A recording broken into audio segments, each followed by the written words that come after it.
According to the fossil record, fish have been on the scene for a staggering 400 million years, their early ancestors quickly splitting into a number of different groups. But as far as angling is concerned, there are just two groups, those with skeletons constructed from bone such as bass, cod and dabs, and those with the body frame made from cartilage such as sharks and rays. Sharks and rays have not changed for the last 65 million years. They've had no need to. Evolution, it seems, had taken them to a point of perfection for the various environments each species is adapted to. Every species of shark and ray with us today was around at the time of the dinosaurs, but the way things are going, many will be lucky to make the next 65 years, never mind another 65 million.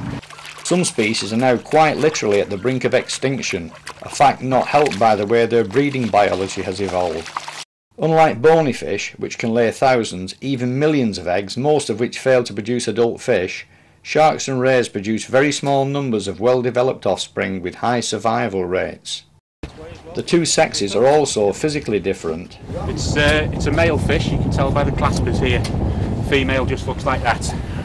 Internal fertilisation leads to either live births or readily fertilised embryos protected in tough leathery capsules. Unfortunately, what the evolutionary process failed to allow for is the fact that man not only can, but regularly does crop sharks and rays at a greater rate than they can replace themselves. Small numbers of well-developed offspring works well when everything is in balance, but fails miserably when demand outstrips supply. I'm Ian Burrett. I run 3 Orkney fastliners, running under the name of On Your Mark Sea Fishing Charters. We specialise in taupe and pollock fishing. Last June time, we had a scare when a businessman from Lowestoft threatened to target the taupe packs.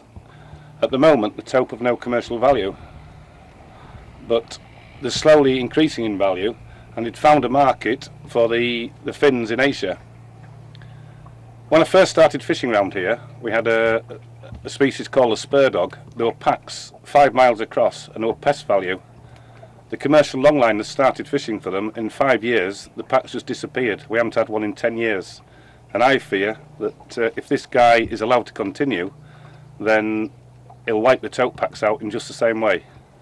The sea needs apex predators. The sharks have a job in the sea in clearing up the small fish, the injured fish, the damaged fish, and they keep stock levels in balance. To actually take out any part of an apex predator causes severe damage to the sea and the stocks, and in fact interferes with the whole ecosystem.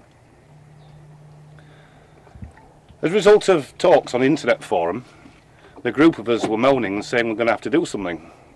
And we decided to form an organisation called Save Our Sharks, abbreviated to SOS.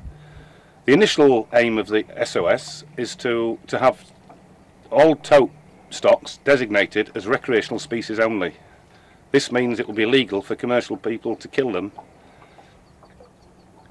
SOS also wants to put minimum landing sizes on rays, spur dogs, and make the killing of any of other sharks illegal, like the blues, the porgies, the threshers.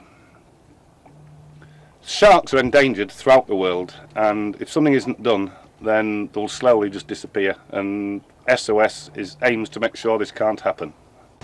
England and Wales is divided up into 12 sea fishery advisory committees reporting back to central government. After lobbying by SOS, 3 have now approved bylaws making taupe a recreational species only, with a further 3 still considering the move. Hopefully, the other 6 will soon follow suit. North of the border, unfortunately, the Scottish Assembly refuse even to consider anglers as stakeholders, leaving prime taupe areas such as Loose Bay still open to exploitation. And in light of what has already been said, it's a very real threat indeed. Hong Kong alone consumes 1,400 tonnes of fins annually. That equates to around 140,000 dead sharks. Add in the rest of Asia's consumers, and shark's fin soup quite literally is a recipe for disaster. There is, however, another success story from SOS to report. In Ireland, it has been illegal to kill common skate for several years now. Similar protection could be coming to the UK soon under the Wildlife and Countryside Act. Sharks and rays are now officially listed as some of the most endangered animals on the planet. Without pressure groups such as SOS, their final demise could come sooner rather than later. We anglers traditionally are a pretty apathetic bunch when it comes to stuff like this, but just for once, Stand up and be counted and contact SOS to offer your support.